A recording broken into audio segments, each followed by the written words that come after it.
Now it will be like this.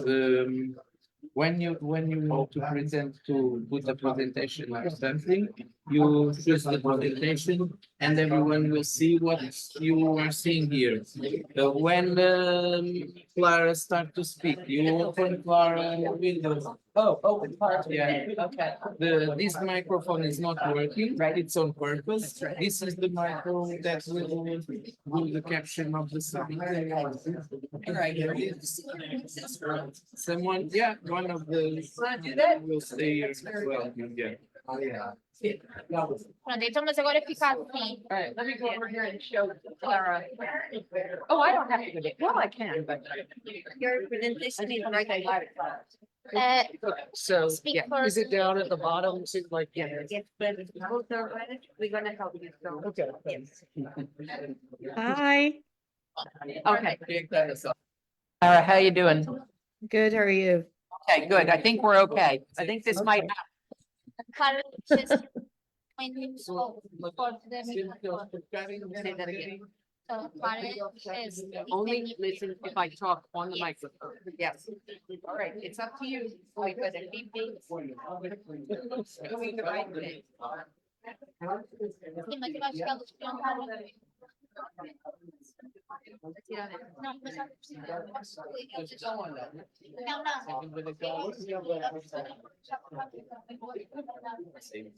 Não, aqui não Pois é, fazer isso. Eu acho que era.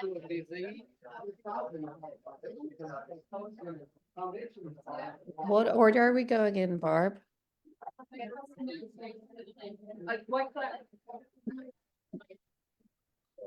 I'm sorry, Clara, did you say something? Yeah, what order are we going in? Oh, what order are we going in? What order are we going in? Whatever you tell us. We're down for, the. Okay. Mark. Okay. that works. Clara, you last.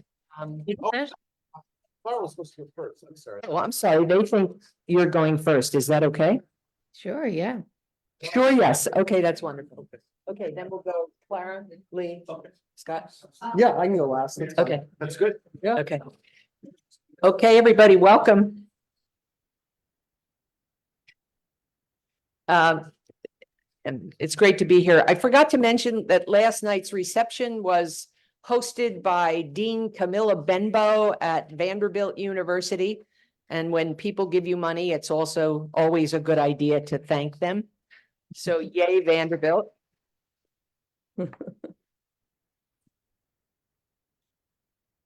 There are going to be a lot of people to thank. That's probably all I'll say the whole time. We're here with some really spectacular people to explore the question, is pragmatism critical? I've been aware for years of people criticizing Dewey in particular, but other pragmatists for being uncritical, for not having the resources that can address some of the forms of oppression that we know about and have come to wrestle with very clearly. I think part of the problem is that we sometimes try to be Dewey rather than to do Dewey. And so we get caught in these conversations about, well, if I were Dewey, I would say this. Well, who cares? And I think it's important that we say that at the John Dewey Society for the Study of Education and Culture. We are not trying to be Dewey. It's not Dewey hagiography or anything like that. It's for my money. Some people may disagree with me and see me later. We can talk. But what we have to do is sort of do Dewey. That is to say, to think in these times and in these ways, with the openness and with the exploration and with the experimentation, et cetera, that pragmatism offers us. Now, that's a possibility. There are not four better people to deal with this question, to ask this question about, is pragmatism critical, than the four people I've invited to talk with you today. And I can't believe I just sent out an email and they all just said yes very quickly. So I am beyond grateful to all four of them. We are going to begin with Clara Fischer, who is currently in Ireland, but also on that screen. And then we'll go down the line, starting with Lee McBride, Scott Pratt, Mark Tschaepe. I'm not going to tell you why I invited them, but I think you will know based on the way they approach this question. Okay, Clara, you want to go ahead? Thank you so much, Barb. Thank you for the lovely introduction. And I just want to start out by saying, of course, I gladly accepted your invitation. I'm absolutely delighted to take part today. As you can see, I'm on the screen rather than with you. Can everyone hear me for starters? Yeah, you can hear me? Okay. Yeah, I would absolutely love to be with you in Portugal, especially because you're in Europe this year, but I'm expecting my third Baba, so unfortunately I can't travel. So it's nice though that we have technology to facilitate this kind of exchange anyway. So like I say, I was absolutely delighted to be invited by Barb, and I think it's such a pressing topic for this conference. So I hope my thoughts will contribute a small something to the panel, and mine is very focused on my particular context, which is I'm based in Ireland, and developments that I'll talk about a little bit in the presentation shortly, and hopefully make connections in terms of the international scene as well. So in 2018, I guest edited a special issue of the journal Contemporary Pragmatism titled John Dewey and Critical Philosophies for Critical Political Times. The purpose of the special issue was to provide a forum for reflections on the challenging political problems we then faced, such as Brexit, the growing backlash movements against gender and racial equality, the devastating effects of the Trump administration, and many more, and to do so using Dewey's philosophy as a critical resource, critical in the dual sense of engaging systematically and openly with these problems, but also as a matter of importance and urgency. Since then, the political situation, I'm sorry to say, domestically and internationally, has largely deteriorated even further. From 2020 to 2023, as you all know, we experienced a global health emergency and lived through unprecedented policy initiatives to contain and manage the fallout from the COVID-19 pandemic. During that time, many of the aforementioned political problems facing us in 2018, 2019 actually became exacerbated. As certainly in my country, in Ireland, right-wing organising consolidated and proliferated during the COVID period. Misogynistic, heteronormative, white supremacist nationalism fused with anti-vax and pro-life sentiments to produce an increasingly visible, well-organized and openly violent right-wing movement. This has resulted in a spike in hate crimes, including the recent death of a migrant worker at the hands of youths in Dublin who followed him from a supermarket and beat him to death. Other examples include the now routine harassment of vulnerable and sadly often homeless refugees by gangs of right-wing thugs, the continuous arsonist attacks on accommodation earmarked for asylum seekers, and the online and offline intimidation of those voicing opposition to right-wing agitators, including harassment of candidates running in the upcoming elections. We've actually got local and European elections happening here tomorrow. And it really has brought to the fore a lot of this right-wing organising. So in my constituency in Dublin for the Europeans, out of 23 candidates, 12 are right-wing extremists. That was unimaginable, this level of organisation by the right wing, and it just really indicates how strong, I suppose, they have become since I originally broached this topic in 2018. All of this violent right-wing organising, fueled and facilitated by online and offline social media platforms, culminated in November in 2023, as many of you would have seen around the world, rioting in Dublin city centre. What prompted this rioting ostensibly was a really awful, tragic event where a man with severe mental health issues basically stabbed children coming out of a creche, and their a healthcare worker who protected the kids. And of course, as soon as it emerged that this man was a foreign national, the right wing seized on this, and this is why we saw the riots erupt. All of this is was of course done under the guise of protecting our women and our children, which assumes an ethno-nationalism where women and children are objects in a supposed war between ethno-nationalists waged against racialized others. Now, as we are seeing in the elections as well, there is, of course, the people do have legitimate grievances in terms of there is a severe housing crisis that has gone on since the financial crisis in Ireland, where we have mass homelessness. We have over 4,500 children who are homeless in families. So the right wing are seizing on these legitimate grievances that people have, but of course scapegoating migrants and refugees who are coming here.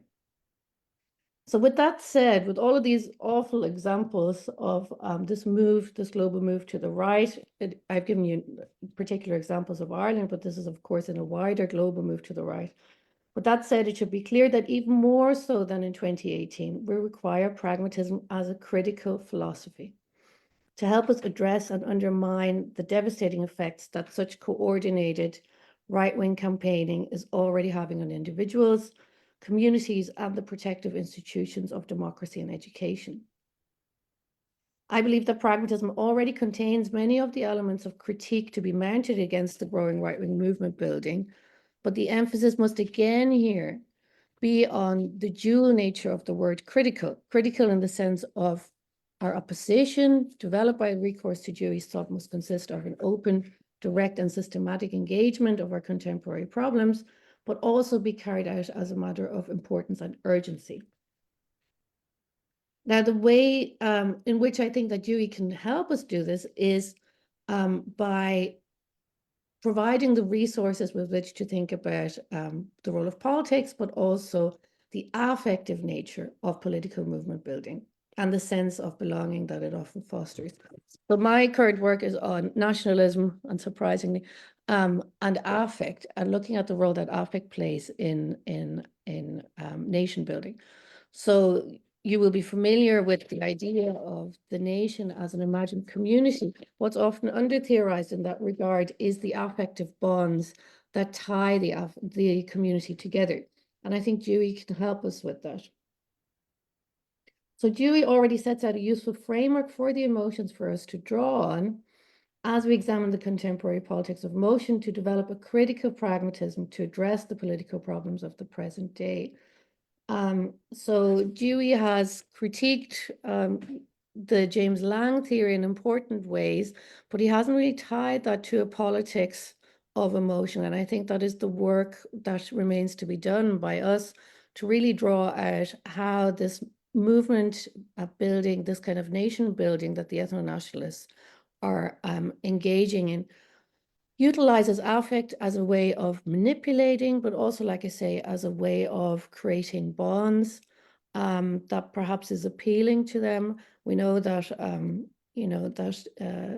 these kind of movements provide communities as kind of safe havens. So that is why people are drawn to them. I think it's really important to do that kind of nitty-gritty analysis in terms of, well, how exactly does the transmission of affect between the community members work? How are emotions manipulated? What is the link to violence in terms of shame, for example? How are emotions gendered? And I think that is work that needs to be done by us, and it can start by drawing on Dewey. So thank you very much for your attention.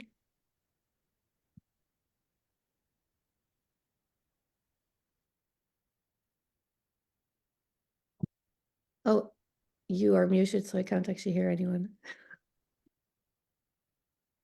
We're good. We're just switching to Lee.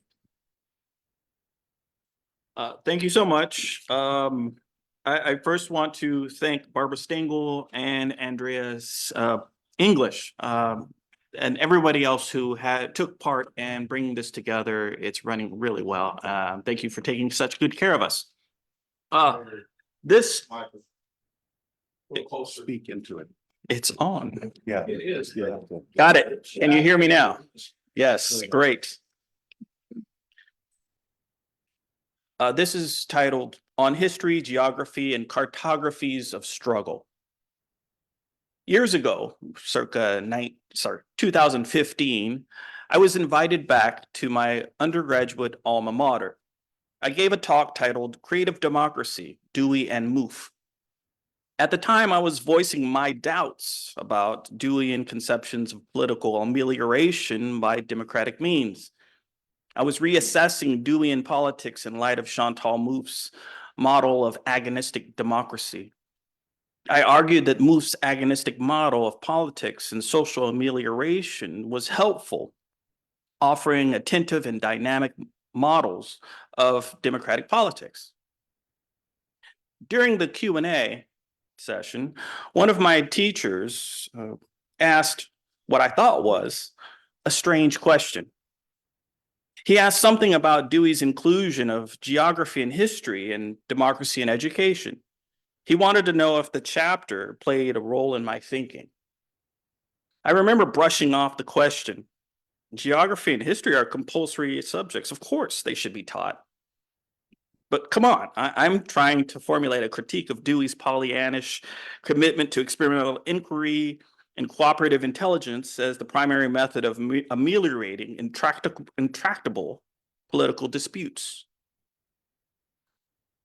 Years later, this same teacher revealed to me that he and his Japanese American family had been imprisoned in an internment camp.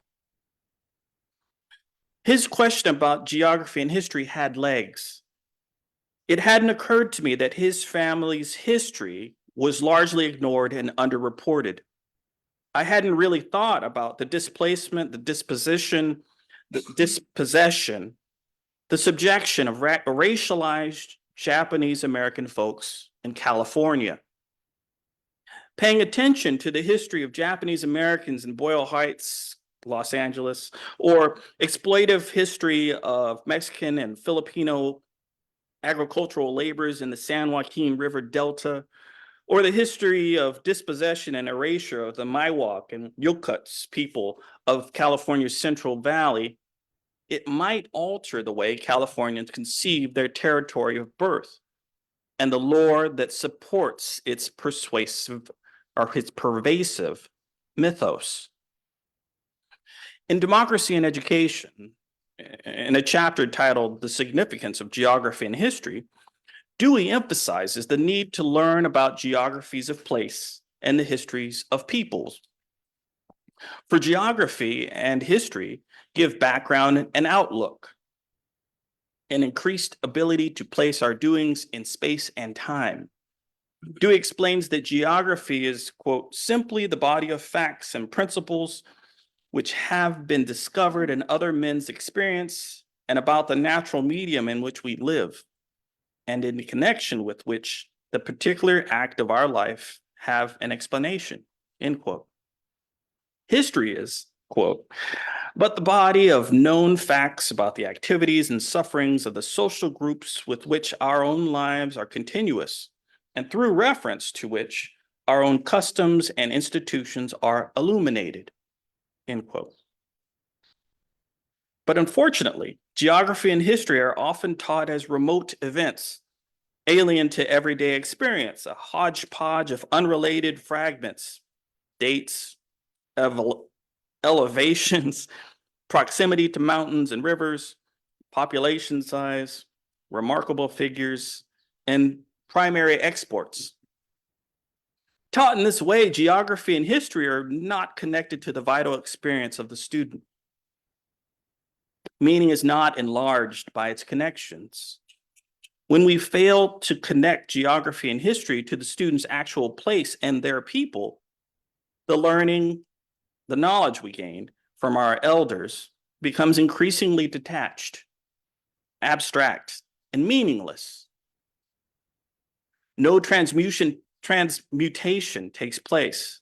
The student is not prompted to revise and enlarge their connections to place and culture. Over time, alert eagerness, flexible responsiveness, and curiosity to learn more about one's physical and social place is lost. There is an estrangement from a place and the peoples that inhabit that place. To be clear, I grew up in Sacramento, California. Sutter's Fort was a prominent historical site in downtown Sacramento. I remember visiting Sutter's Fort in a school field trip. I don't remember much other than the gold rush. But why did they need a walled fort? Note well that I'm admitting that I am quite ignorant about California geography and history. Sometimes I still search around attempting to understand the darker aspects of our history. How many indigenous tribes were erased? What were their names? Where were those Japanese American communities prior to the internment camps? How many generations were born and raised in California? Who are these Mexican and Filipino American laborers in the Delta? Who employed them? Notice that I suffered from this type of estrangement from the geography and history of California and the various peoples that have over time inhabited those regions. This is only amplified when we look at the nation as a whole. I would suggest that Dewey suffered from a form of this estrangement regarding the tacit, racially white, Euro-descended coloniality of North America. At this point, I just turned to Du Bois. Here's a quote. Not only the vast majority of white folk, but Chinese, Indians, and Negroes themselves have been so excited, oppressed, and suppressed by current white civilization that they think and judge everything by its terms. They have no norms that are not set in the 19th and 20th centuries. They conceive of no future world which is not dominated by present white nations and thoroughly shot through with their ideals, their method of government, their economic organization, their literature, and their art, end quote. This inability to see a future outside of our present Euro-descended techno-industrial norms is a real issue for most of us. If our pragmatic accounts of the social milieu skirt past the dispossession of the first peoples, or the enslavement of the Afro-descended peoples, or the resilient effects of heteropatriarchy, then it would appear that we're not terribly critical about our past or our connection to place. It would suggest that we are resigned to or comfortable within the Euro-descended norms of this place, unable to see any viable alternatives. Perhaps to be critical, we need to be keenly attuned to our geographies and the history of the peoples in and of these places. Perhaps we need to study geographies of domination. Catherine McKittrick, in a book titled Demonic Grounds, Black Women and the Cartographies of Struggle, suggests that geographies carry more than terrain, waterways, natural landmarks, and GPS coordinates. Geography, our physical environment, is infused with sensations and distinct ways of knowing. Geography is also infused with value-laden rules and codes that organized, often unjust, human hierarchies in place. For instance, the geographies in early American colonies post-1619 required Black displacement, Black placelessness, Black labor, and Black population that submissively stayed in place. On the plantation, the mobility of these enslaved peoples was greatly diminished. There were doors that you could not walk through. There were boundaries that were never to be crossed. The boundaries of the slave quarters were well known to the enslaved. In this sense, geographies of domination order the lives of racialized and oppressed groups, and in some cases displace these groups, erasing them, rendering them ungeographic. McKittrick focuses on the effects geographies of domination have had on Black women's lives. The prevailing spatial organization is considered transparent, clear, and obvious. This geography is bound up with racial, sexual codes, hierarchies, and capitalist means of production. But McKittrick is clear to note that geographies are contestable. We can find sites of contestation, a train of political struggle. Here, Black, Indigenous, and LGBTQ plus geographies are possible.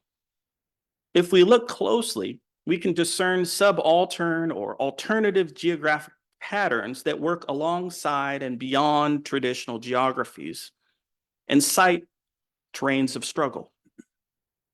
McKittrick suggests that new maps can be drawn. New cartographies of struggle can be etched, challenging boundaries, imbuing the contested territories with new meaning. Thank you.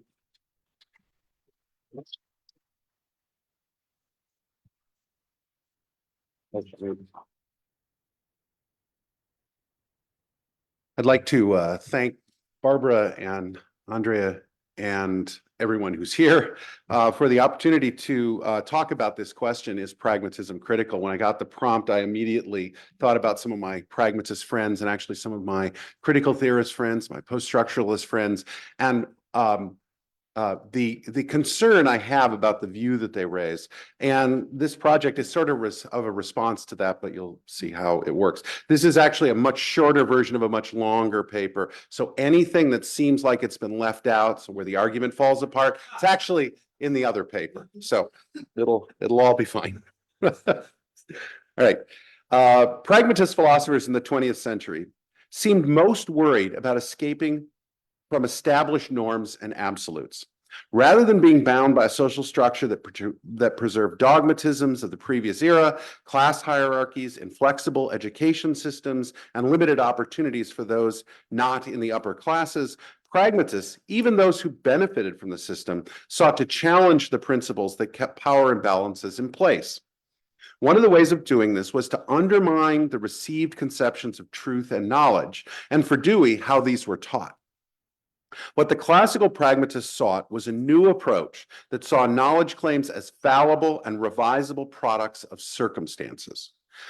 The perhaps unexpected challenge was that once pragmatism and associated attacks on truth and knowledge had made truth and values the products of situations, it appeared, at least to some, that pragmatism had also given up its ability to establish principles that were not revisable or situated.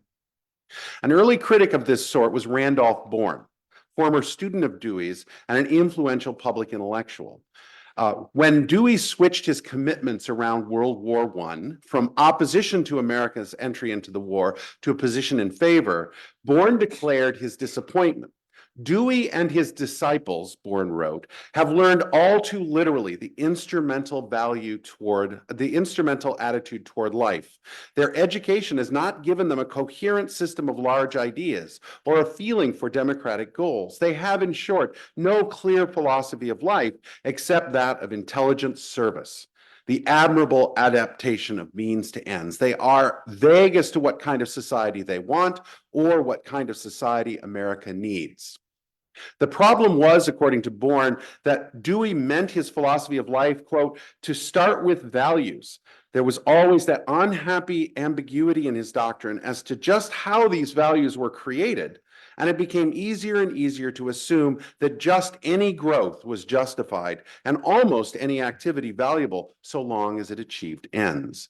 For Bourne, anyway, pragmatism was indeed critical, but primarily critical of the processes by which ends could be achieved.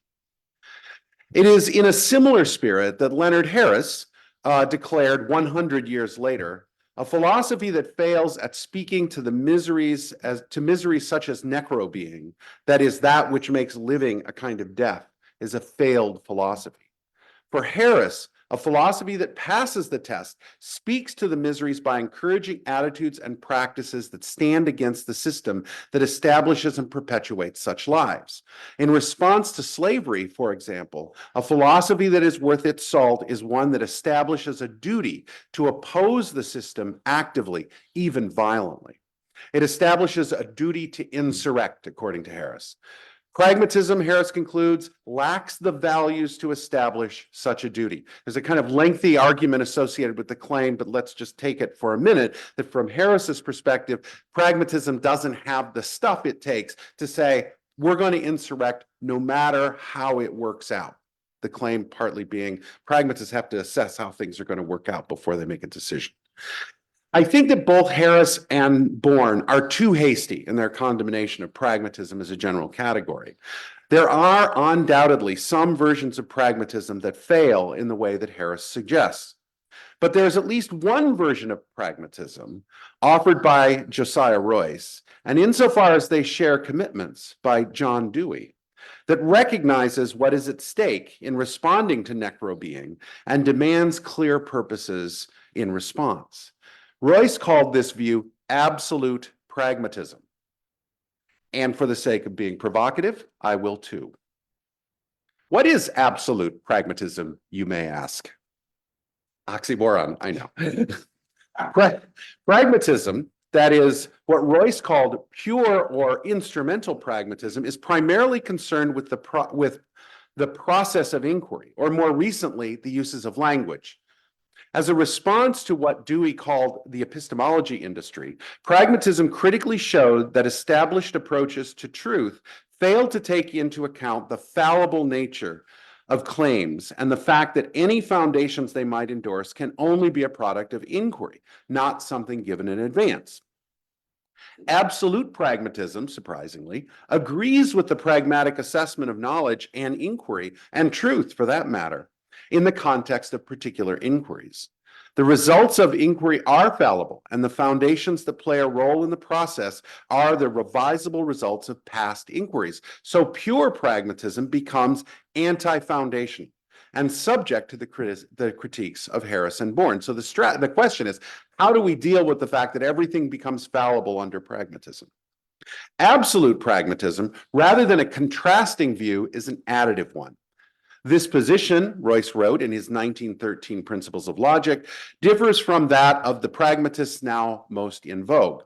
There are, he says, some truths that are known to us not by virtue of the special successes which this or that hypothesis obtains in particular instances, but by virtue of the fact that there are certain modes of activity which we reinstate and verify through the very act of attempting to presuppose that these modes of activity do not exist.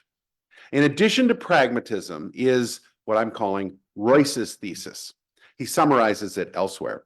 An absolute truth is one where denial implies the assertion of the same truth.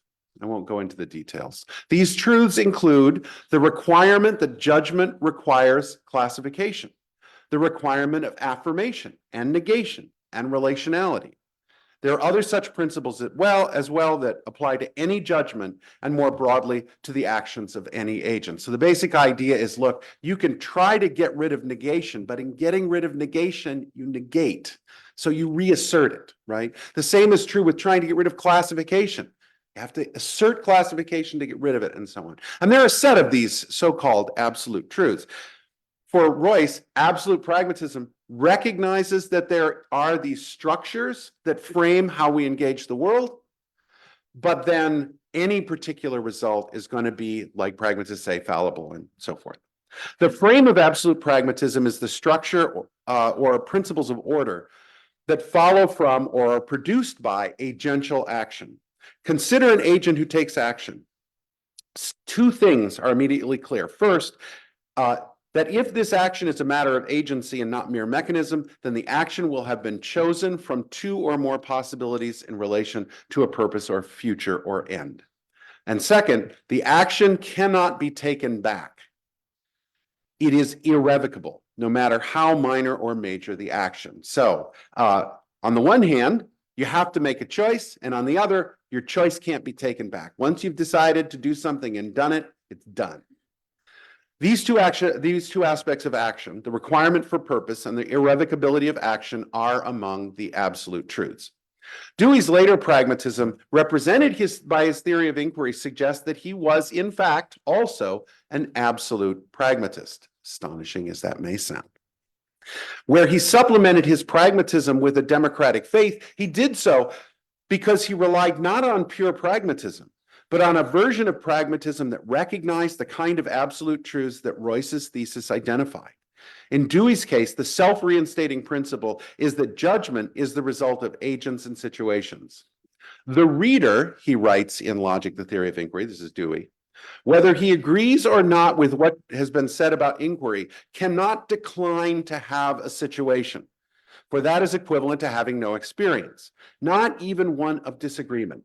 This very declination is identical with the initiation of another encompassing qualitative experience as a unique whole. Try to get rid of situations, you get them back in trying to get rid of them, according to Dewey. The effort to eliminate situations that lead to judgment only have the result of initiating that same sort of situation anew, and so generates an absolute truth in the sense specified by Royce's thesis. The result is the recognition that situations do not emerge by necessity, but through the involvement of agency. Dewey concludes that one can only invite the reader to have this, for himself, that kind of immediately experienced situation. Dewey's faith in democracy, which we've been talking a lot about, is not a requirement for inquiry. But if one needs to choose a ground for making judgments, democratic arrangements are the right choice. Dewey asks in Experience and Education, can we find any reason that does not ultimately come down to the belief that democratic social arrangements promote a better quality of human experience, one which is more widely accessible and enjoyed than do non-democratic and anti-democratic forms of social life? The structure of inquiry sets up the need to make choices. Democratic values are not derived from the structure of necessity. Rather, they are present, but they are grounds that lead to a certain sort of future.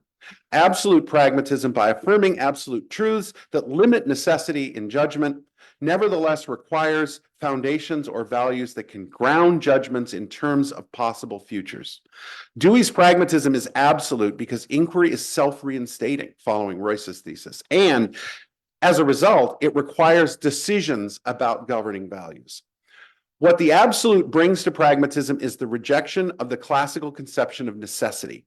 The absolute truths are necessary in one sense, they are reinstated by performative contradiction, while other supposed necessities, those of classical logics like non-contradiction excluded middle and systems of ethical judgment, can be shown to be the consequences of human inquiry. To human history, sorry. To rely on such historical necessities is to rely on the results of a process that, like all historical processes, involves the operations of power to advantage one group or interest over another. Absolute pragmatism denaturalizes, or from another perspective, decolonizes the results of history in order to see it as a process of interest and circumstance, and in this way creates a space for choosing other foundations. By undercutting faith in logical and moral necessity, the ability for individuals or groups to enforce concepts and practices as the necessary consequence of some given order system is also undermined. For those who have adopted absolute pragmatism, the critical demand is that authority stop hiding behind claims of necessity and to recognize their actions for what they are, actions taken in service of some interest.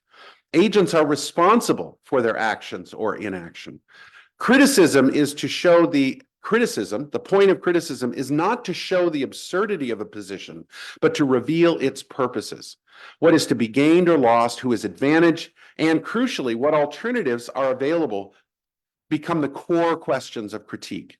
Since agents are responsible, their choice of purposes is among the decisions they must make. Without necessity to rely on, purposes must be engaged as fully as particular actions if one is to act as an agent rather than an instrument of someone else.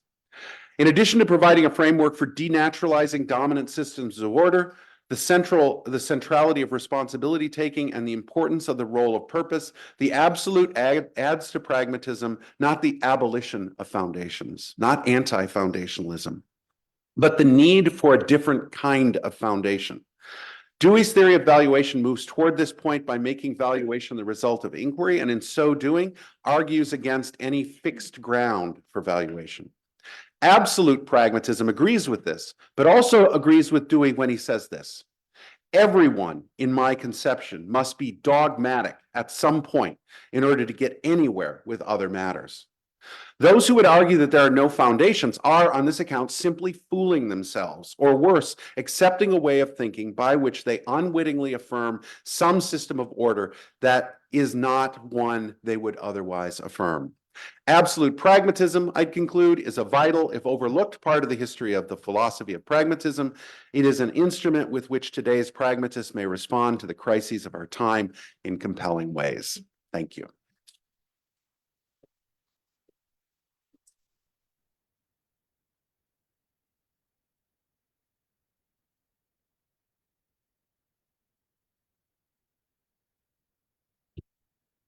Is that That's it, yeah. just it? Yeah, that's it. Thanks. Okay, thank you all for coming. Originally, when Barb asked me to be on this panel, I was going to do my presentation on what I'm doing with queering pragmatism or queering Dewey, and my work on somaesthetics of discomfort. However, my university would not pay for me to come here, but I am the PI on a grant that also involves what I do as a pragmatist, but really getting into the weeds. So tomorrow we're going to be on like a discussion panel toward the end, and I'll talk about my stuff with queer pragmatism and queering inquiry then. Today you're going to hear about autonomous vehicles. And so we're actually going to really sink into the weeds of what it's like when a pragmatist ends up working with engineers and an automotive company. And so hopefully you'll find this a bit interesting, but it is sort of changing stuff around with regard to the panel. But hopefully you'll find it fascinating. And if I'm anything, it is transdisciplinary. So just to give you a little background, I work at Prairie View A&M University. I've been a professor there for 12 years. It's what's called an HBCU. For those of you who are not familiar with HBCUs, that's a historically Black college and university in the United States. That's a land grant university, which is specifically built for African-American students. So 90% of our students are African-American. Georgia Tech and Ford Motor Company were looking for an HBCU to work on a project that they call Diversity, Equity, and Inclusion in Autonomous Vehicles. Very large, very general title, right? And so there was this call for research that came around to all of these HBCUs, including Prairie View. And I happened to have just published a piece on pragmatic ethics for machine learning and had done work on microaggressions in the work of Audre Lorde. A history professor and I had published a textbook called The Mask of Microaggressions, which was on addressing microaggressions historically within the United States. And nobody else from Prairie View submitted a response. So I was competing with all these other HBCUs for this project. And so they interviewed me. So I interviewed with Ford Motor Company and Georgia Tech. They did not expect me to be white. The reaction was, I will say, rather humorous when I came on the screen. They literally, one of the people from Ford said, "Are you sure you're in the right meeting?" And I said, "I think so." And so anyway, I ended up winning the grant with them. Ford only contracts with 7 primarily white institutions. So we had to subcontract with Georgia Tech. That took over a year. So this all started back in 2020. And so I gathered a research team together, including somebody who works in ethnography. And we started this project, which I don't know if anybody here has ever worked with a major manufacturer, but I can say I probably will never do it again. Don't tell Ford that, they're funding me being here. But it's been a trial, to say the least. So we were told, the team, that we were supposed to find out if there were issues with DEI and autonomous vehicles, whatever that meant, right? So we had these seemingly endless meetings for a year with Ford and with the civil engineers at Georgia Tech. And basically what came up again and again was, are there any red flags in our autonomous vehicle program? Now, what I want you to note, and this is why this is on the screen, is that they wanted to start at, I'm just going to stand up for a second. They wanted to start at what's known as level 5 of automation. Okay, so there are levels of automation. Level 5 is basically a car drives itself. Okay, and they said, we want to know, are there issues of diversity and equity and inclusion? Are there issues of inequity in level 5 vehicles?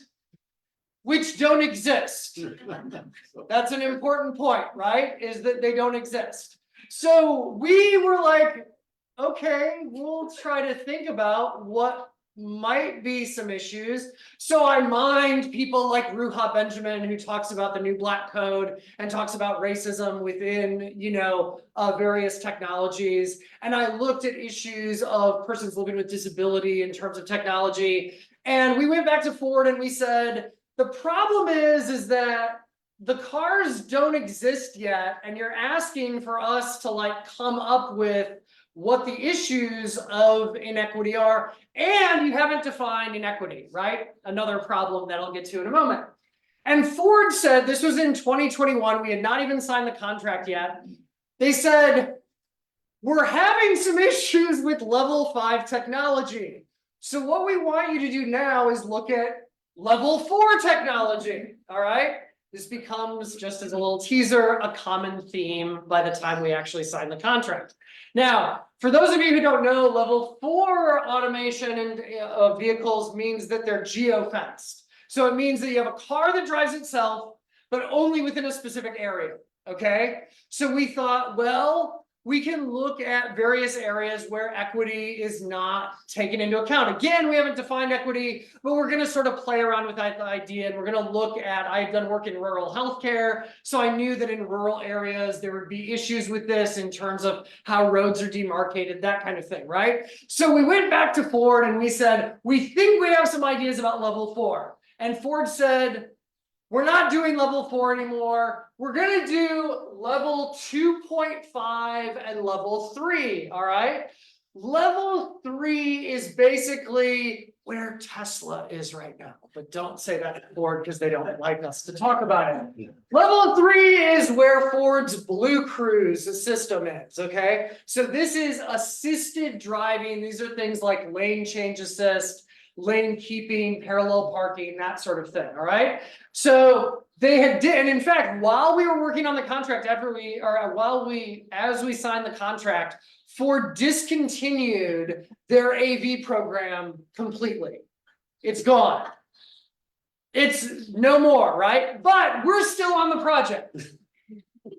So, and now we have 2 years. This started in 2022. So we've got 2 years to work on DEI in autonomous vehicles, right? So a couple of the engineers, the PI at Georgia Tech, Mike Hunter, who who's a wonderful person, and through working at me is now convinced that he wants to go to a philosophy conference. So I convinced him to do work on somaesthetics, and we're going to be in Florida this year talking about somaesthetics and traffic. That's another story. So I said, Mike, we've got to come up with a definition of equity for technology, just to try to get into what some of the issues might be. And so what we did is we did a very vast literature review in automated vehicles and automated technology. And we find that no one was really defining equity at all. They were sort of acting as if, oh, we know what equity, like, you know what equity is, right? Like, of course we know what equity is. It's just common sense. But what we came up with was equity operational definition is the ongoing process of achieving equivalent usability of a given affordance through adjustment for difference while minimizing discriminatory disaffordances. And the reason that we came up with this is because we wanted to find out, and this was what Ford really had an issue with individually, is that they honestly just wanted to know if their AVs were racist. That's literally what they said at one point. And we responded with, that doesn't make any sense. Because you're not talking about anything tractable, right? You're not talking about any sort of lived experience, okay? So this is where we really get into the Dewey stuff, okay? So what we've done is, and I asked Ford, and I guess they're okay with this because they didn't get back to it, so I'm going to take a lack of response as an affirmation, is that we came up with a survey that if anybody wants to take it, I would love for you to take it. And it's actually where we decided, instead of talking about AVs in this reified sense, which, let's face it, Ford's not even making AVs anymore, right? That got pulled before the project even started. What we're doing is we're asking about people's experiences with particular features. I can tell you in terms of sort of the resistance to talking about experience, and this is where sort of going with the theme of critical pragmatism, I don't think that companies are ready to be pragmatic. Honestly, there's this sort of idea of pragmatism gets, I think, misframed as, working very easily with business and with capital and all this stuff. And it doesn't at all. I was on a panel at the Texas Department of Transportation, and I was between an ethicist at Harvard and a CEO for an automated trucking company. And the ethicist at Harvard just wanted to come up with, and I'm being serious, an entire system of ethics that everyone could draw on so they would know what was right with automation. The CEO, and I'm not joking, literally said, businesses should just come up with what's moral and we should trust them. There should be no oversight whatsoever. And I said, let's look at the tools that we have and actually look at the experiences people have and work from there. And that's sort of the whole point here, is I think that being a critical pragmatist, boots on the ground, is finding out what are people's experiences. When I went to Ford with my team and we said, look, you can't collapse everything into this monolithic notion of diversity as if diversity equals race. We have to look at intersectional experiences. And I said, one of the things that we think is going to be a massive issue with regard to automobiles are people who are differently abled, people who are differently limbed, people who are differently sized. And I'm not joking, they said, you have to talk to our legal team. So we had to get on this whole Zoom, and they said, we can talk about persons who are differently abled. We can talk about people who are differently limbed. We can't talk about body size, meaning you are not allowed to talk about body size in the research at all. That is outside. So again, there's this resistance, I think, to lived experience, right? But the whole point is, we have to look at lived experiences with regard to affordances and disaffordances if we're going to talk about if a technology is disabling people, right? Is it equitable in terms of usability? Can I use it the same way as Barb can use it? If it's okay to use you as an example, Barb. That's the real question. It's not this question of these sort of reified, to go back to Scott, categories or classifications, right? We're not just talking about classifications of people, which is what Ford wanted to do conveniently. Why? Because diversity, equity, and inclusion in autonomous vehicles is sort of code for how do we market to audiences that we're not capturing. And my team and I were like, yeah, we don't care about marketing. We want to actually find out what the problems are and address them, like try to make the technology more equitable. So this is really just a thumbnail sketch of what I've been up to with regard to this side of my critical pragmatism. Again, tomorrow I'll talk about query and inquiry. I'll actually be citing Dewey. I'll be citing Butler. I'll be citing Halberstam. It'll be very theoretical, but very practical as well. This is the other side of things, though. So thank you for listening to me talk about this.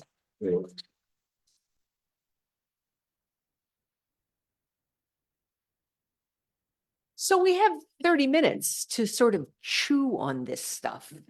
And you certainly have heard different takes on a common prompt, and I think it's with a few provocative things thrown in.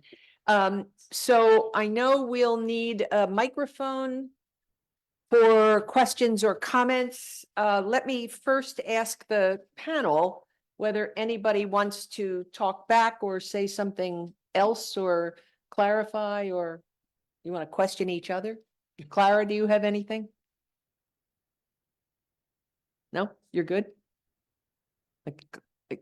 She has to unmute herself. Yeah. Yeah, we're good. Okay, so we're looking for comments. We're looking for additional provocations. Len just raised his hand, but I'm looking for babies. Oh, Vin, you're too old too. Matteo, let's start with Matteo, and then we'll. These guys are my age. We're not, okay, I see you, Len. Hi, do you want me Oh, to stand okay, up? great. It's all right, I think. Yeah, thank you for the presentations were very interesting. Thank you for a bit of provocation. And now you asked for a provocative questions. So how can pragmatism be critical about its past? I think it's very interesting, and especially in terms of geography and history. Before getting into Dewey, I made a master thesis on contempt towards the First Nations in Canada. So the Indian Act and the Jesuits in Huroney. And so as I started to really like reading Dewey, I was amazed by the absence of any reference to Native people in his work. And as I tried to dig in his meliorism, pragmatist meliorism, I kind of was fascinated by how United States were a future-oriented nation. And even this meliorism is always a promise of making things better. We can ask, were things more better before, maybe? That's a question. But now, as I try to understand this kind of mentality, to me, there was a link to make with the fact that this country was founded on a pact with God, the Pilgrim's Father covenant that, and I mean, that's where the provocation comes. It's a Zionist promises of a land given to a people by God. And of course, it makes the people there before irrelevant. And so my question is, okay, I'm a bit nervous about this question, but well, do Americans need to get rid of God in order to be critical about themselves? Okay, then. Let me turn that right on for you. Get to it. Oh, wow. So I'll first say that I think I share lots of intuitions with you. And I have my own questions towards religion. But I don't think we have to do away with religion necessarily. And I think there are various ways that we can do religion, that we can have rituals and, reverence for things that don't have to be Catholic or Christian or the Western dominant varieties. I also think that we can mold and change the ways that those major Western religions are. That's a possibility. But that said, in a lot of the things that I'm writing, I've been writing more towards naturalization and trying to offer arguments that don't come with theological presuppositions, right? That don't come with that backing that sort of assures me that I know I'm right and that we're heading towards God's plan or something like that. But I'm very critical of the United States and its inability to see, how it's demolished, done genocide, dispossessed certain groups of indigenous people. There's groups of folks who were brought there to work for them. That's some of my background. And a lot of that history is has been left out, or you can see active movements today in the United States to try and take it out of textbooks and out of schools. They're trying to actually put it into law that you can't teach some of these things. And so, yeah, it is a problem. I don't know if I would go so far as to say, get rid of religion. Do- I mean, I was ahead. wondering also if even if Dewey was all about terrorism and bettering things, but in the end, he's still having this, he's still trying to say, we gotta keep faith, but without God. So that's where he gets at the end of his, I like in a common faith or, Yeah. book. So it's kind of a faith without, this whole concept. Sure. Yeah, so there's a common faith among other human beings, and we can share this faith maybe in democracy, right? Something like that. And I think that all sounds great, but we have to keep in mind, I think the faith is going towards a certain industrial conception of the way the world should be. And that Ford vision is a vision where the United States is an imperial leader, and our way of doing things is sort of the way. I think that sort of is buried there. And I think we all have to sort of keep tabs on that, at least, and be critical of it. Let's see what the other panelists have to say about the question of God. Clara, do you have anything you want to say? I think Scott does. Do we want to ditch God in order to have critical pragmatism? Do we want to possible? Clara? Yeah, the Irish context, as a feminist in Ireland, obviously that is a huge issue, you know. The Catholic Church still dominates large swathes of our institutions, like, you know, over 90% of schools are still under a Catholic ethos. So, and we know the damage that has done throughout the 20th century in terms of the control that the Catholic Church had on the state, like I say, on our institutes, on our institutions, on our public services. And we're just now kind of coming out of redesigning things, if you like. So the damage that has been wrought by the institution of the Catholic Church has been tremendous, especially in terms of gender, in terms of the impact on children. So I have no great love for the institutions of faith. And, you know, like Lee says, you know, I don't kind of ground my arguments in terms of that at all. Now I'm also, you know, just to piggyback on what Lee was saying in terms of remembering and commemorating. Commemoration is a huge thing here in Ireland, in terms of commemorations of how the state was founded and kind of reevaluating the relationship that the state had with the Catholic Church without kind of writing out the injustices that have happened. So we've had various state inquiries into, you know, child sexual abuse, for example, into the mass institutionalization of women in Magdalene laundries and mother and baby homes. And there's a huge drive to counter the kind of modernization narrative of let's only be future directed and let's only, you know, celebrate the fact that Ireland is now a high-tech hub and, you know, how contemporary and cosmopolitan we now are. But that there is an issue around remembering the past and the dark aspects of that past that were so easily glossed over. And that only now through these investigations are coming out.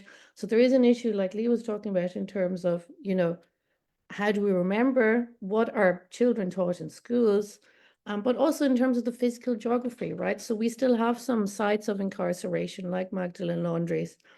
And there is a drive to abolish on the one hand because of this kind of progress, modernization narrative, but on the other hand, also to preserve these as sites so people can see what happened there. And I think that's hugely important.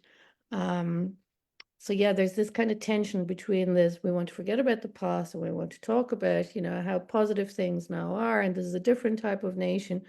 While on the other hand, of course, there are the victims who do not want to be glossed over yet again. So yeah, the geography, I really like what Lee was talking about in terms of the geography as being contestable. And I think that should include the sites of injustices, like I say, institutional sites. Thank you. Thank you, Scott. Yeah, much as I would like to agree with my colleague, I want to point out something from Mateo's question that's important to keep in mind. The history of the United States is about displacement, removal, and genocide, right? That's how the continent becomes available for settlement by immigrants, largely from Europe. The idea that it's all in the past is not true. There are plenty of indigenous people struggling for the survival of their culture, their place, and so forth. The question of religion actually raises an important dimension of this, right? From an indigenous perspective, there's a different way to see the world. Something Europeans would probably call religious, but which is not really a category of religion, but is sort of part of just the way the world is. And we have to be really careful as we think about commemoration and as we think about how to go forward, that it's not, that we have to somehow think about that history, right? The role of what we call religion in indigenous life. Clara made a similar point, right? The Irish, there are lots of Irish people who live in that context too, of a religious universe. And so whatever constitutes our pluralism needs to be something that doesn't say to, for example, the Navajo or the Lakota, we understand that you have a religion, and we are happy to commemorate it, but it's not really something that has a place in the present world. What we mean to say is, yeah, I mean, we have a world alongside the other world in which other dimensions play a role. And Lee probably agrees with that, but the way it was put, do you agree? I think I agree. I'm still trying to figure out what I said. Well, you had what you said was had to do with that our pluralism needs to have certain kinds of common grounds, but they didn't include the, you might say, spiritual. Oh, I didn't say that. So you didn't say that. So what I was, well, sorry, but what I was trying to say was that I like to start off from a naturalist position. Notice I said I like it. I'm not saying that everyone should or has to. And so there are other people who might have different ontologies that see spirits in the world, and they are active agents in the world. And I understand that. And reading the indigenous folks on this have actually helped me to understand the flaws of just assuming just the Western dominant conception of religion is the only way to conceive it. So I'm not saying that we have to do away with. I stand corrected. Okay. But I also want to say that commemoration then has to not be at just the level of I'm teaching this, right? There's some stuff you shouldn't even teach, right? Because that's part of that community. It's not actually open to being part of the conversation, right? So, right? Mark does have something to say on this question. sure Then he we're going to Greg. So I think that, I'm going to sort of press against Mateo's question a little with a pragmatic point, which is if we quote unquote got rid of God, would that be a difference that makes a difference? Would we be getting rid of hegemony? Would we be getting rid of the cruelty of common sense? Would we be getting rid of the tyranny of nostalgia? Which I think if we look at a lot of what drives what you're talking about, God is definitely a placeholder that is used, but I would say that a lot of essentialist thinking is based in the notion of the nation, the idea of this quote unquote idealistic past, which I think of as a very mythic past that never existed, but there's this sort of idea of returning to. Going back, Clara had mentioned remembering, and I think that the function of remembering or misremembering is very important in terms of the ideology. So I agree that we have to critically assess what are the differences that beliefs in God make in terms of these movements and in terms of cruelty and tyranny and genocide and enmity, generally speaking. But I also don't want to collapse everything into that as if we dispose of it and we get rid of all of these hegemonic mechanisms that are still operating. Okay, Greg, and then Len, then Vin. Thank you. I'm going to go back to Lee's talk and also overlap a little bit with Scott's concern also. I'm a little, as when we began the discussion, starting with your presentation here, I'm getting a little confused because there's a particular problem that, Lee, you're concerned with that I share with you. That has to do with, as you say, the erasing or not confronting history, right? In particular, the history of racism and genocide and so on, right? Now, I'm a little unclear about who is the target of our criticisms here, because I hear that, of course, and here I agree with this, that there is this North American habit of denial that is quite common, right? So that's one target of that's the problem, right? But then there's other two agents here that two other aspects of the discussion of the problem. One is pragmatism or the philosophy of John Dewey, and another one is John Dewey the person, right? So on that distinction is I would say I have no problem with admitting that John Dewey had serious limitations and blind spot, as they say, right? But I wonder if what you meant to say is also that there's something about the philosophical tools that we have inherited that don't give us the resources to address what is a bad North American habit of denial, of erasure of history of genocide and slavery and all that stuff. So thank you. I think that's a good question. I would start by saying that I think this is me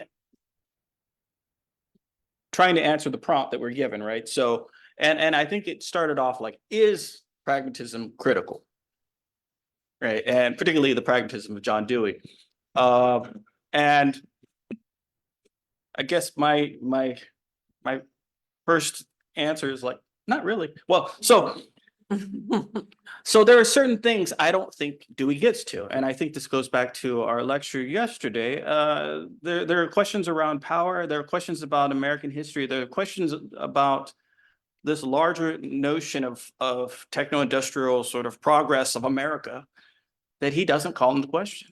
And Pratt has a paper that draws out from that same chapter we're drawing about the way he uses the word savage. The move from savage to intelligent civilization, the civilized man, is scary. He's not. I don't think he's I don't think he's being sloppy. I just think he's in such a cultural moment where it doesn't seem like an issue to him. But that's the point. I think there are limitations to his criticism or his ability to be critical about that sort of thing.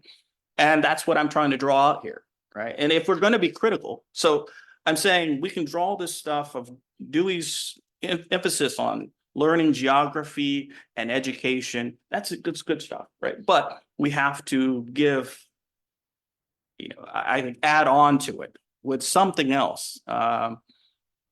So I think there are limitations to his philosophy too, probably because of his own human limitations, if that answers your question. Is it add-on, or is it there's something about intensifying? Or I mean, I'm thinking about the term intensities, which is used in affect theory.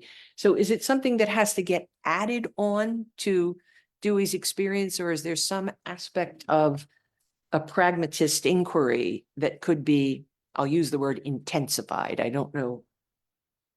So from my perspective, I would argue that there are just certain types of experiences he doesn't talk about or doesn't consider. And because of that, they're not issues. Yeah, go ahead. Yeah, I think it depends. I mean, one of the things, there was the, Leonard, were you talking about growth yesterday? Yeah. Yeah, it was Leonard. So when you look at Dewey's stuff on growth, it's incredibly heteronormative. And that is an instance where you do need tools from outside of Dewey, but also using some of Dewey's own tools, I think, working against his heteronormativity. But even, Lee, and the phrase you just used, moving from savage to civilized man, there is this androcentrism to Dewey as well that is, you know, again, you have to work against Dewey. And this is where I think that people like Charlene Siegfried and Shannon Sullivan and others who have really brought, you know, Dewey's tools together with tools from feminism, with tools from anti-racist theory, with tools from queer theory is really important, where there are instances where there's an intensification, I think, where we really focus in on, for me focusing in on Dewey's pattern of inquiry is great because there's so much there, but there's also where we have to bring things from outside to really disidentify with what Dewey's doing in a lot of ways. Okay, Len, yeah, and then Julian. Good. Actually, my comment was addressed mostly to I know Scott's written about this because we have his chapter in the handbook, but the history and geography are very central to Dewey long before democracy in education, and in fact in moral principles in education, which is the thing I talked about mostly yesterday. History and geography again are the key examples, and he provides a methodology in terms of what images we bring to students, right? That engage them. Then what information, and then how do we make a space for them to use this in a way that expresses their statement. And then we think of culture, not in terms of something we give out to them, but something which they give out, right? And so this, what my point in my paper yesterday was, this is basically an undeveloped theme in Dewey studies. Dewey makes this a centerpiece for moral education, right? And so something that I think there's so much in there that could be being developed that is not being. Thanks, Len. Get on it. Oh, no, yeah, Vin, go back. Teresa, yeah, there you go. Thank you. Thank you so much. Enriching, rewarding panel. I was in the Resistance Museum the day before I came here. And one of the quotations was, without memory, there is no future. And it seems to me that the pragmatists, and Dewey in particular, were not completely oblivious of this. In fact, most of Dewey's writings are a particular kind of historiography. He's trying to free us from the past by critically engaging in the past. And with all of his limitations, I have no doubt about it, severe, right? But it seems to me that the contrast between the prospective and the retrospective misses something fundamental. The other thing I want to say is, and I do not want this to be heard too critically, but I think the concluding sentence of construction and criticism is really crucial. Creative activity is our great need. Criticism, self-criticism, is the road to its release. So if we untether criticism from creativity, we're doing Dewey a severe injustice. Thank you. Anybody want to comment? Okay, we'll let it sit there. Julian. And then Andrea. Okay, many thanks to all of the panelists and also to the people who already had gotten the discussion going. My question tries to tie together a little the perspectives of all the panelists about how we can criticize fruitfully actually the crystallizations of power in the discourse. So that is the public discourse, like for example, how we conceptualize geography and of course localized lived experiences. But for example, also in the talk from Mark Tschaepe, also how really multiplicity of also understanding of diversity is also framed, for example, within the legal discourse, as you framed so nicely, or also as an engineering problem, something that can be solved. And I'm using here quotation marks to phrase that I'm also moving in a certain discourse here. So all of the concepts that we are using here also are prefigured in a way that maybe we're not even conscious of and are really certain power crystallizations. And my question is then how we can bring back individual accountability and responsibility. Like, for example, when it comes to such design questions, and I'm thinking here also, for example, about food and drug safety, that many medications, for example, are designed for males, especially, for example, adult males, and are also not taking into account other physiologies, women especially, so that we can actually always recur again to the question, whose responsibility is it? And not that we get lost in some kind of legal discourse like you, Mark, were referring to the problem, oh, we cannot talk about body size, please refer to our legal department. So where is the individual responsibility? And how can we criticize that the current discourse is not taking that into account? Thank you. Anybody want to speak to that? Clara, do you have anything to say to that? Individual responsibility. I suppose I was just piggybacking on what the speaker there said about medication. The reason I can't be with you is because I'm pregnant, and pregnancy brings up a lot of instances in terms of products and such only being made for a certain demographic, which is an unpregnant woman. So in terms of, for example, Mark, I was thinking of seatbelts. Seatbelts in pregnancy are a huge issue. And I still don't understand why this hasn't been addressed yet. But anyway, that's a personal aside. In terms of how to make people responsible and accountable, I think, you know, tying that to the wider issues that I was talking about in terms of global move to the right, when we see elected representatives never taking responsibility, it is extremely difficult then to instill some kind of value of responsibility when the political discourse is precisely working in the opposite direction of that. So I don't know if somebody with more wisdom than me would like to add to that bleak picture. Okay, Scott, go. So yesterday in her talk, Carolyn talked about distributed agency, and actually Vinny brought it up this morning in a session.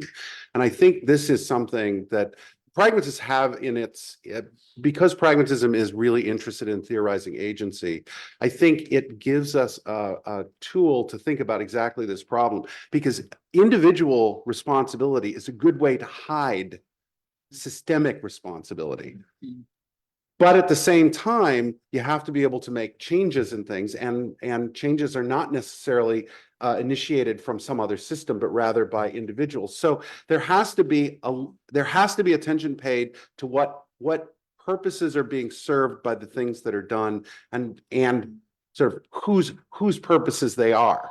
The system of white supremacy is not some guy that sits somewhere pulling strings, despite what at least a couple of movies have suggested, right? But rather as a system of distributed agency. But then to blame an individual for their particularly bad behavior without any other question is to miss what's going on, right? And I think actually pragmatism, because it's interested in theorizing agency, has the resources to think about this as soon as we stop just worrying about the process and start thinking about the purposes that are afoot. And that's part of what I was trying to stress. And I actually think Mark's account of the process that his team has gone through, which was partly attending to the process, but in relation to trying to find out what purposes are at work in the design, is exactly what pragmatism can bring to the table. So Yeah, I want to just speak to that really quickly. So Scott, I thought you were going to bring this term up, but I will. I think one of the things that pragmatism allows us to really focus on is the transactional quality with regard to responsibility. And that was one of the things that I kept really harping on with regard to guiding this research, was the transactional quality of experience. Along with that, I kind of want to go back to something Vincent said, which I completely agree with, which is that you have to have that creative component. One of the things that was very frustrating was that when we started the project, we wanted to use a lot of tools from value-sensitive design. And I don't know if anybody's familiar with value-sensitive design, but in value-sensitive design, you actually talk to the designers. And Ford said, and I quote, "It wouldn't do our designers any good to talk to you. You can't talk to our designers," right? And so with regard to your question about responsibility, there was this idea of, well, the responsibility is not really there in terms of the design, even though we want to talk about the design. So when we ask for, and this is where you get into legal aspects in terms of copyright and whatnot, we said, we need to know what the specs are on the vehicles. And this was before they told us we couldn't look at body size, by the way. But we're still looking at persons who are differently limbed, people who are differently abled. And we said, we have to have some of the specs. And they said, you're allowed to use whatever is in the public domain, but you can't use anything else. And again, there's this deference of responsibility. But to go back to Scott's point, individual responsibility, including, and going back to Clara's comment, in terms of drivers or passengers who are pregnant. That the idea is, oh, the driver is responsible for that accommodation. We tried to look again at people's different lived experiences and how those transactions occur within the vehicle and with other vehicles. And there was such pushback on that when it got outside of the control of the individual driver. Even though we were supposed to be looking at the automobiles, the idea really, I think that the company was looking at was, are there red flags for individual drivers, but only red flags that we can do something about without really talking to the design team, that we can just market differently, right? But anything else was the individual's responsibility. This is our last question, Andrea. Okay, thank you for an amazing panel. Thanks, Barb, for putting it together. I just wanted to bring up a question that was born out of this discussion, and it is around our philosophical habits. And my question is, are we too Deweyan in our philosophical habits? Or are it insofar as we're saying we should break with certain aspects of Deweyan thinking, we should add on, we should intensify, etc. Or are we saying that, or could we say that within Dewey's thinking, the idea of habit itself allows for breaking with habit, so insofar as philosophers, to a degree that people in this room agree, we have encountered a kind of crisis of uncertainty in reading his work in contemporary times. And now we have to rethink the philosophy itself. And you know, is that saying I'm still a pragmatist in doing that? I'm still a Deweyan in doing that, in questioning Dewey. So Anybody have comments on that? I mean, Go. yeah, I think, I mean, I don't think that I think that the sort of engine that moves everything is not so much habit, it's inquiry and it's experimentation. And I think that it is very Deweyan to reconstruct Dewey, is my quick and dirty response to that. Anybody else? Clara? She's just. Absolutely agreed. I think absolutely it's in the spirit of pragmatism to question Dewey, but still use his tools and draw on his tools as much as we can.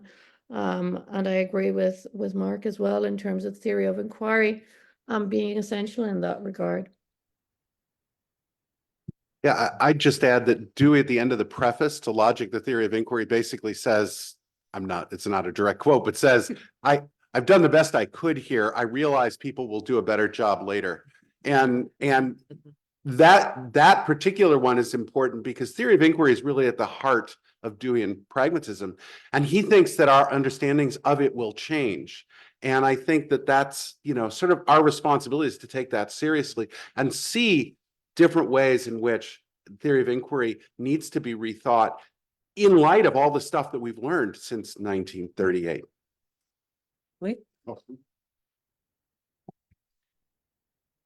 So, good question. I think for me,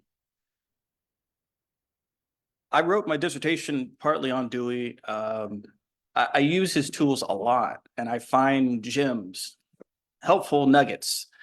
But I don't like to see myself as defending, the creed or something like that. And so I like actually I like radical empiricism better as a title of the sort of thing that I do.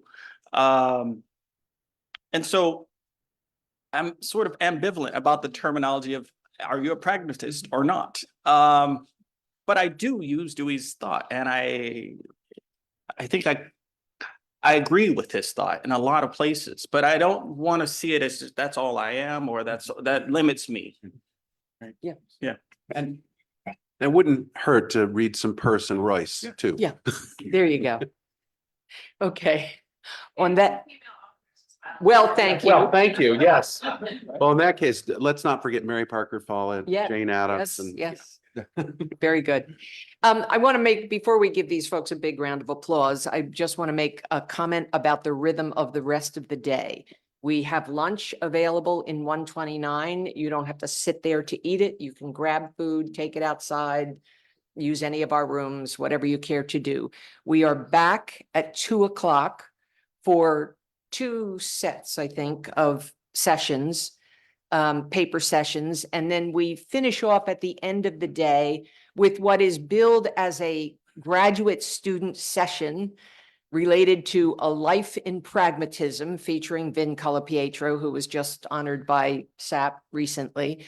But anybody is invited to sit in on that discussion. I think it will be pretty informal, Vin, yes?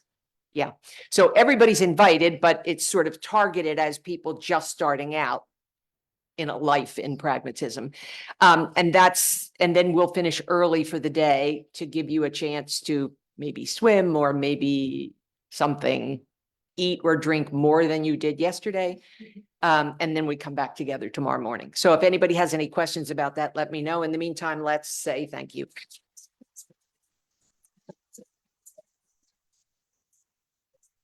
Okay. Good job. Okay, Clara, I think we did it. Thank you so much, Barbara. Really appreciate it. All right, I'll be in touch. Bye. Bye-bye.